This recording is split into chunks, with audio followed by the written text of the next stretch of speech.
Who toil in the fields of bias and discrimination. And can you start by saying what implicit bias is? Can we start with you? Sure. So hi everyone, I'm Vicky Plaut. I'm a professor at Cal in the law school. I'm a social psychologist by training. I know that's in the bio, but Yeah, that's great. So implicit bias is unconscious, sometimes unconscious, not always, often automatic associations that we have. They are like habits of the mind. They can be either stereotypes that we have about groups, or they can be attitudes that we have about groups, either positive or negative. So implicit biases can be negative about a group that has felt hostility and oppression in society, or it can be positive in that we give the benefit of the doubt to certain groups over others. I want to give an example of bias. Is my tia saying white people are smarter? You know, and ultimately she says, well, they're better educated, which of course was true. Is there anything you want to add? Tell us a little bit about what work you do around implicit bias. I know you do a lot of trainings, Chris. That's true. Well, just a quick question. How many people have heard of implicit bias before already? Okay, so you guys have some kind of understanding of it generally. All right, so my name is Chris Bridges. I'm a lawyer at the Equal Justice Society based in Oakland. We spend a lot of time trying to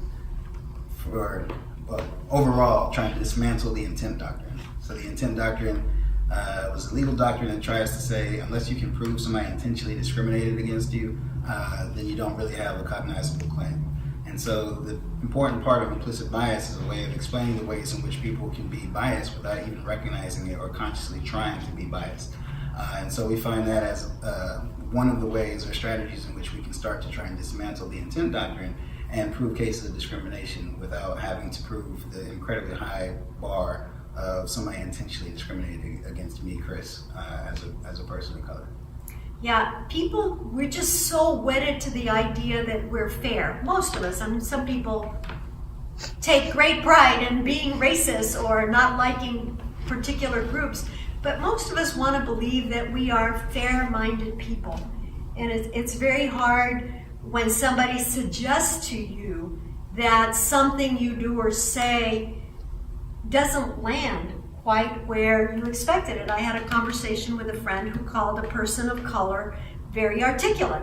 And I said, that person is very articulate, but when you say that to a person of color, it usually isn't well received.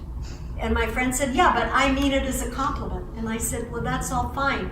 But if you mean to give someone a compliment and they find it insulting, why would you keep doing it?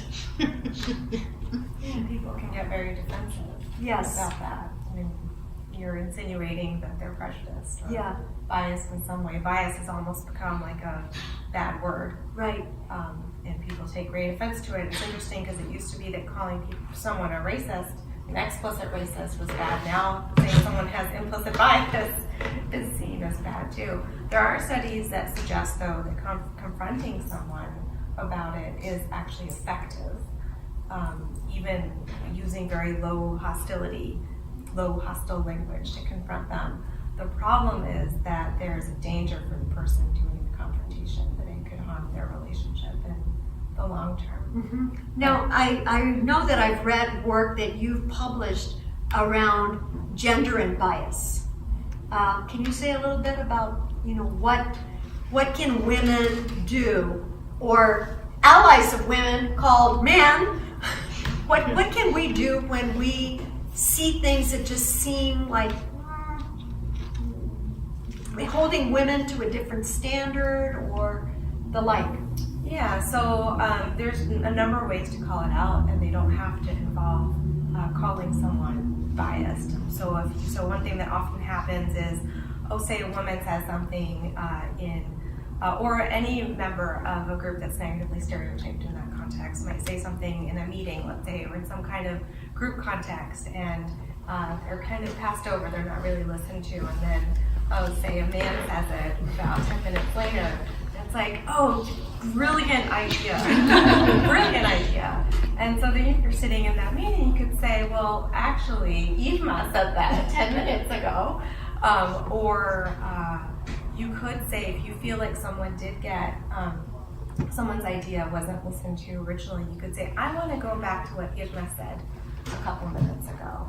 I think we should explore that idea further. I think that was a very good idea. So there are ways that you can insert your allyship without being hostile. Chris, what's the most exciting work you're doing right now? That's a good question. Everything we're doing is exciting. How many people know when our Independence Day was as America? What was the years? Like, does anybody know the year? 1776. Okay. How many people know when the first slaves were brought to America, or this continent? 1619. Well, thank you. So one of the exciting projects that we're doing is we're actually coming up on the 400th year anniversary of when the first slaves were actually brought to this land. And so we're going to be hopefully doing something around August of 2019, commemorating all of the experiences and kind of the history around slavery and how that's impacted this country. Oh, that's great. So it's slightly different from implicit bias, but encompassing a lot of things. Yeah, well, and if we don't know our history, it's very hard to give context to what's going on right now if people don't know. Which is why I talk about the GI Bill in my play, and comments people have given me back was, gosh, I know about the GI Bill and it was a great thing. My grandfather went to medical school and I think, yeah, it is great, but it didn't serve everyone equally. And that was a huge advantage. And I call it an affirmative action program because it was an affirmative